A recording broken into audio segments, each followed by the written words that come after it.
explain to me and the House what the government's definition of Islamophobia actually is. So state.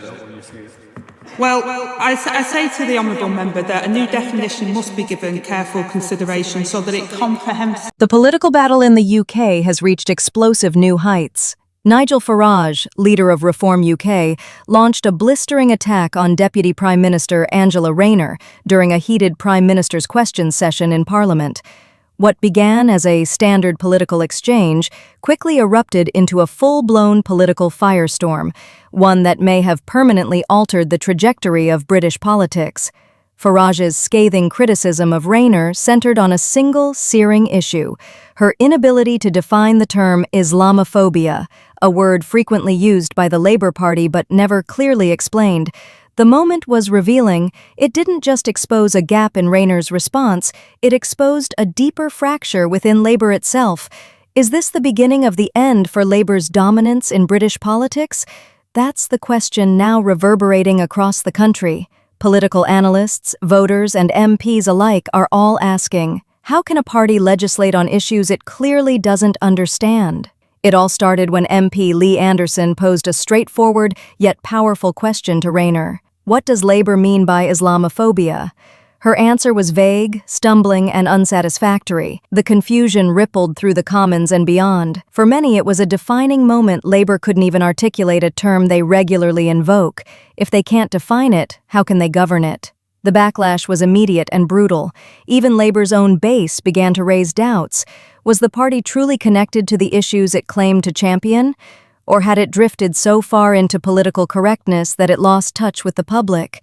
Farage wasted no time. Smelling political blood, he delivered a masterclass in strategic offense. He slammed Labour for pushing vague policies and framed Rayner's gaffe as symptomatic of broader incompetence.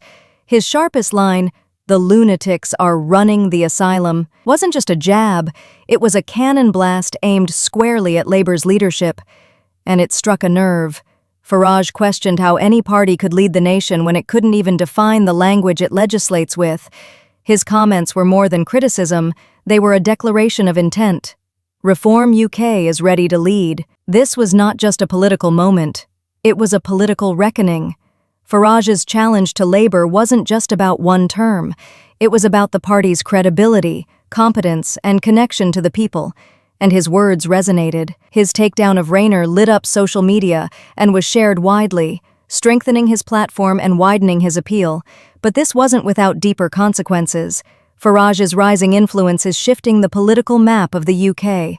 Once seen as a fringe movement, Reform UK is now capturing attention and votes from disillusioned citizens across the country.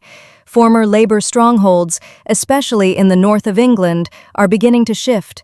Disaffected voters, those who feel abandoned by Labour's elite politics, are now looking to Farage. His promises to restore common sense, cut through political correctness, and put Britain first are resonating. This isn't just a threat to Labour, it's a wake-up call for the Tories, too. The Conservative Party, long the standard-bearer of right-wing politics, is now being squeezed. Reform UK is pulling support from both sides of the aisle, attracting voters tired of broken promises and out-of-touch leadership. On issues like immigration, free speech, and national identity, Farage is tapping into something deeper: frustration, anger, and the demand for change. As Labour fights to hold its ground and the Tories wrestle with their own internal crises, Farage and Reform UK are gaining ground rapidly. For the first time in a generation, a third force is threatening to upend the two-party system. So, what now? The rise of Reform UK is more than a political surge. It's a redrawing of Britain's political map. Traditional loyalties are unraveling. The electorate is restless. Farage has shown he knows how to harness this moment, but can he turn momentum into lasting power? Only time will tell. But one thing is clear: Labour is on the ropes. Angela Rayner's blunder was more than just a personal misstep. It was a symbol of a party adrift. Without clarity, without direction, and without leadership, Labour now faces its biggest existential crisis in years. The choice is stark: adapt or become irrelevant. The clock is ticking. This was today's critical update from BNN British News Network. As always, we want to make it absolutely clear. Our reports are based on facts, not fiction.